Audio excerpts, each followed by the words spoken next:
अब हम आज सुबह निकल गए हैं इलाहाबाद प्रयागराज के लिए और वहाँ से जाएंगे लखनऊ, क्योंकि आज शाम को वहाँ एक पार्टी है, रिसेप्शन भाई का जो शादी हुआ था उसका। तो इलाहाबाद में हम त्रिवेणी संगम में डुबकी लगाएंगे। और बनारस से इलाहाबाद की दूरी 121 किलोमीटर है और ऐसा ही शानदार रास्ता है जहाँ आप आराम से चल सकते हैं, आपको कोई तकलीफ़ नहीं होने वाली है। 4 लेन रास्ता। हम बनारस से सुबह सुबह जल्दी उठकर तैयार होकर निकले हैं ताकि आज दिन भर का सफ़र रहेगा हमारा, और इलाहाबाद में त्रिवेणी संगम में रुकना भी है थोड़ा देर, इसलिए शाम तक पहुंचना भी है, इसलिए जल्दी जल्दी जा रहे हैं। नाश्ता हम रास्ते में ही करेंगे।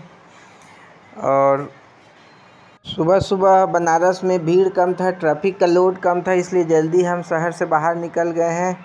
लगभग 30 किलोमीटर की आगे आ गए हैं हम बनारस से, और यहाँ से प्रयागराज 80 किलोमीटर है, जो हमें लगभग 1.5 से 2 घंटा लगेंगे। एक और कार हमारे पीछे पीछे आ रही है और धीरे धीरे चल रहे हैं हम, लगभग 60, 55, 65 की स्पीड से। रोड खाली है, ज़्यादा भीड़ भाड़ नहीं है और 8 लेन रास्ता है। बनारस और इलाहाबाद के बीच में अलग ही प्रकार का टोल टैक्स है। यहाँ पर टोल टैक्स का भवन बना हुआ है। इस प्रकार का बिल्डिंग मैं पहली बार देख रहा हूँ। और टोल टैक्स कटाकर हम फिर आगे निकल चुके हैं। जब मैं 2013 में आया था इसी प्रकार बनारस से इलाहाबाद, तो यहाँ सिंगल सड़क, अब ये चौड़ी चौड़ी सड़क का निर्माण हो चुका है, काफ़ी अच्छा लग रहा है। अब हम पहुंच गए हैं इलाहाबाद प्रयागराज के त्रिवेणी संगम तट पर, और नाव के सहारे से पूरे परिवार के साथ जा रहे हैं गंगा जमुना सरस्वती, जहाँ तीनों नदियाँ एक जगह मिलती है बोट के माध्यम से। ये मेरी दादी की यहाँ दूसरी बार यात्रा है इलाहाबाद में, दूसरी बार लेके आया हूँ। नदी के तट से बोट के सहारे से लगभग 2 किलोमीटर के आसपास ये सामने दिख रहा है, वहाँ पर संगम बना हुआ है जहाँ पर गंगा और यमुना आकर मिलती है। नहीं, अपना खुद और सरस्वती नदी अदृश्य होती है। यही बात इस नाव के चालक बता रहे हैं हमें, और यहाँ के बारे में कुछ जानकारी दे रहे हैं।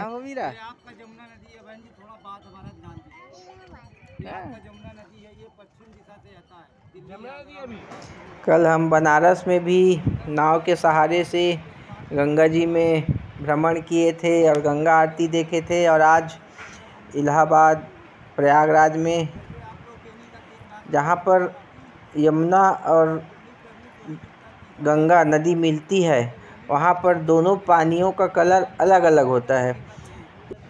यमुना जी का पानी का रंग थोड़ा काला होता है और गंगा जी का पानी थोड़ा हरा हरा। और त्रिवेणी संगम पर ही लोग जाकर पूजा अर्चना करते हैं और अपनी मन्नतें मांगते हैं और डुबकी लगाते हैं। वहाँ पर एक स्थान बना हुआ है जहाँ पानी का जल स्तर थोड़ा कम है, तो आप आराम से वहाँ नहा सकते हैं, और वहाँ पंडे लोग रहते हैं, उनके माध्यम से आप पूजा भी कर सकते हैं वहाँ। यहाँ छोटे भाई लोग नहा रहे हैं, साथ में बाबू को भी नहला रहे हैं। मुकेश और देवेंद्र काफ़ी एंजॉय कर रहे हैं यहाँ त्रिवेणी संगम पर। और यहाँ का जल स्तर थोड़ा कम है, कमर तक रहता है यहाँ पानी, इसलिए आप आराम से नहा सकते हैं।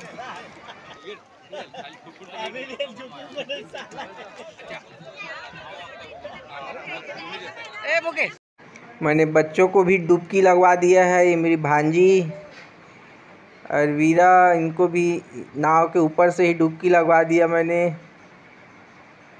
और ये बाबू काफ़ी एंजॉय कर रहे हैं यहाँ। ये वीर इसमें द्वीप प्रज्वलन कर पुष्प के साथ विसर्जन कर रहे हैं। और जल अर्पण कर रहे हैं। ये गंगा जल पवित्र जल है, जिसे हम वहाँ से घर लाएंगे भी, और जो हर पवित्र काम में काम आता है, त्यौहार, पूजा। और इसी जल को गंगा जल कहा जाता है। और इसे यहाँ से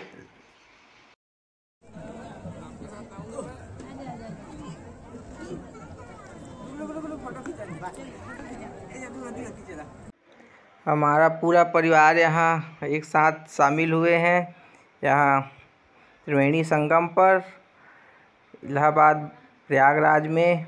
और सब काफ़ी खुश हैं। अब हम यहाँ से किनारे की ओर वापस जा रहे हैं, और हमें वापस अब वहाँ से आगे लखनऊ के लिए जाना है। अब हम वहाँ से निकल गए हैं लखनऊ के लिए, जो कि यहाँ से लगभग 210 किलोमीटर के आसपास है लखनऊ। आज का सफ़र पूरा बनारस, इलाहाबाद से लेकर लखनऊ तक लगभग 300 से 350 किलोमीटर पड़ेगी हमें। और इस रास्ते पर जगह जगह कैमरा लगा हुआ है, जहां ओवर स्पीड होने पर आपका चालान कट सकता है। शाम को 7 बजे के आसपास हम पहुंच गए थे लखनऊ, और ये हम होटल में जहां पार्टी है वहां पहुंच गए हैं। लगभग 1 घंटा आराम किए हैं और जल्दी जल्दी सब तैयार होकर यहाँ पहुँचे हैं। हमें लखनऊ आना था, इसलिए हम बनारस में बिना रुके एक ही दिन रुके और तुरंत हम यहाँ आ गए। हमें लगातार 3 दिन सफ़र करते हो गया, इसलिए चेहरे पर थकावट साफ दिख रहा है। और ये लखनऊ का इंजीनियरिंग कॉलेज के पास एक शानदार होटल MD पैलेस में आज का कार्यक्रम था, और कार्यक्रम पूरा होते तक रात को 12 बज गए हैं, और हमें थोड़ा आराम भी करना है, इसलिए हम यहाँ से अब घर के लिए रवाना हो रहे हैं। कल हम यहाँ से एक और जगह जाएंगे, जिसको यहाँ से लखनऊ से 80 किलोमीटर दूर नैनीसारण्य के नाम से जाना जाता है। और ये हमारे मित्र विनय और रोहित हैं, हमारे भाई सोनू के मित्र हैं, क्लासमेट रहे हैं, उनके साथ पढ़े हैं। अब ये वीडियो हम यहीं समाप्त करते हैं। धन्यवाद।